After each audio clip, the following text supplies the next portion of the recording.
Out here on the edge of the Rocky Mountains, where the West is still wild, we can hear the echoes of the past. St. Joseph's have upset DePaul. Feel them in our bones. They've been playing the tournament for 75 years, but in these parts, they remember only the season of 1943, above all others. I am the oldest surviving player to be named Most Outstanding Player of the Final Four. It didn't have a name back then, or even a catchy nickname. It's like total madness. That's why it's been called March Madness. Today, they just call it the dance. Woodford tries about a 30-footer. No good, step back. Lorenzo down. Slams it in. Holy mackerel! South Alabama wins it. 2 seconds, 1 second, long. First of all, you got to get in the dance, and then you got to be able to dance. You find a partner, and then you have to get rid of your dance partner and find a new dance partner. That makes very little sense. But every spring, somebody completely rewrites the book. Been a while, though, since I've seen perfection. Coach McGuire, before the ball game, he just went down the line and said, "Are you afraid of Wilt?" Each one of us said, "No, we're not afraid of Wilt." And he said, "Guess what?" He says, "Kansas can't beat us."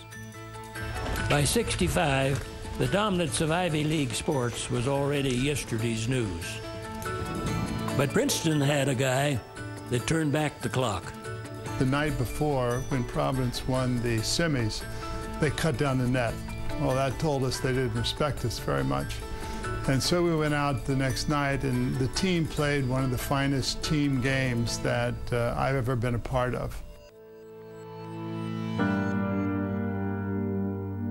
Back in those days, the theory was you always had to have 1 or 2 white players to make sure that the African Americans that you had on the team playing were under control, because we couldn't do it by ourselves. We had no leadership ability.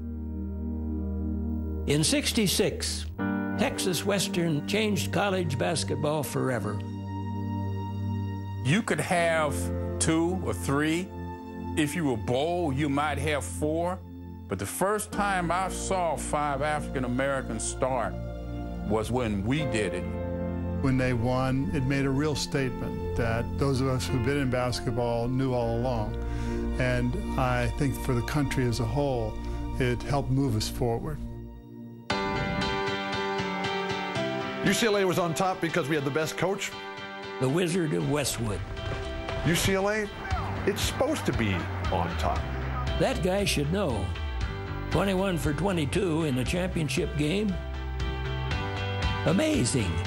Coach Wooden, he said, "Walton, I used to think you were a good player until you missed that one shot." Unbelievable. Incredible.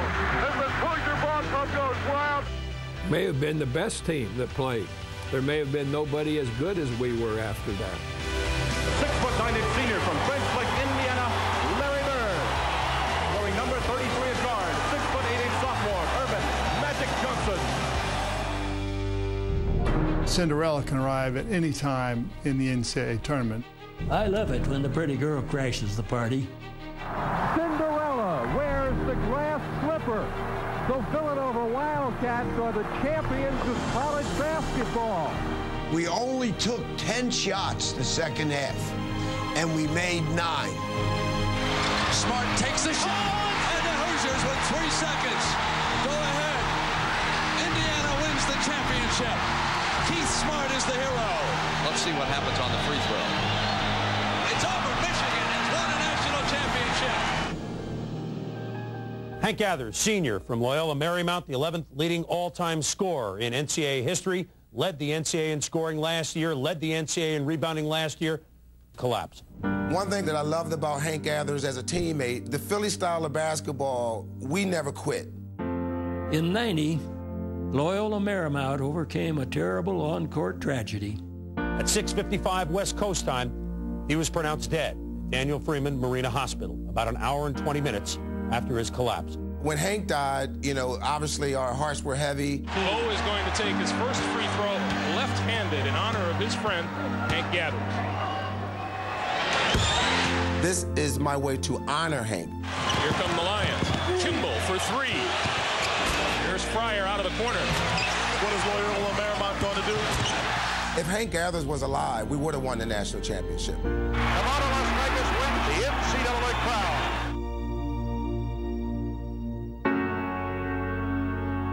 Leitner catches, comes down, dribbles, shoots, scores!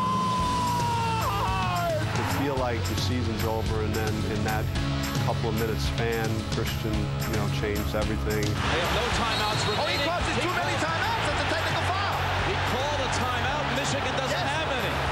2 seconds, 1 second, he lets fly with a shot. Oh, he counted! And Arkansas has won the national championship. In 2000, a kid from Flint, limping at the end, helped Michigan State win its second title. And you can leave it to Cleves. And he's running out on the floor. He has reinstated the magic. 2 years ago, for the first time, they invited 68 teams to the dance.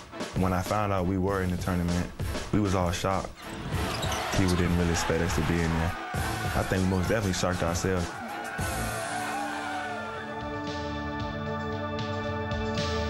I've seen almost all of it. I still don't miss much.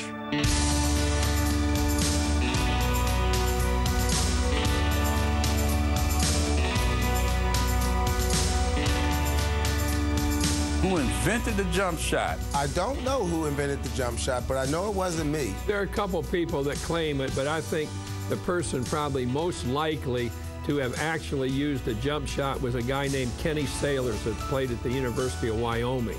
Oscar Robertson, Larry Bird, and Michael Jordan. Shot, Jordan, Michael Jordan.